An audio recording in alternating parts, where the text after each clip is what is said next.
Er wacht het een grote verbouwing van de eerdere gereformeerde kerken van Holwert. Het kerkenbestuur had het gebouw kwartlien verkocht. De nieuwe eigenaar is Jacco Kingma, directeur van een bouwbedrijf uit Boetenpost.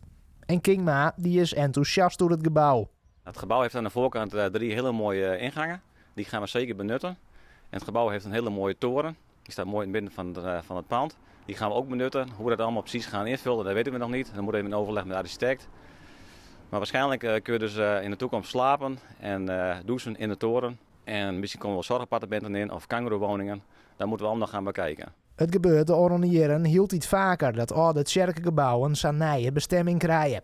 Nevens de stichting Oude Frieske Kerken gebeurt dat met name bij kerken die geen Rijksmonument binnen.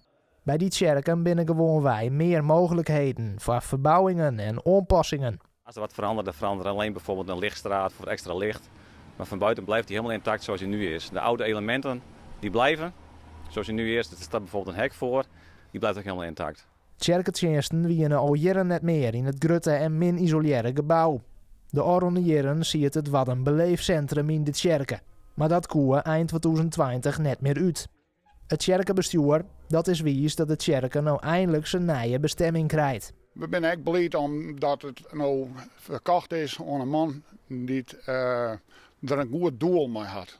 En ik denk dat het ook heel belangrijk was voor de mensen van het dorp die het altijd lid zijn van de kerken. Die haar vroeger hun er ontzettend voor inzetten. En wat is er nou mooi dat de kerken bestaan bloot en dat het een doel voor het dorp krijgt.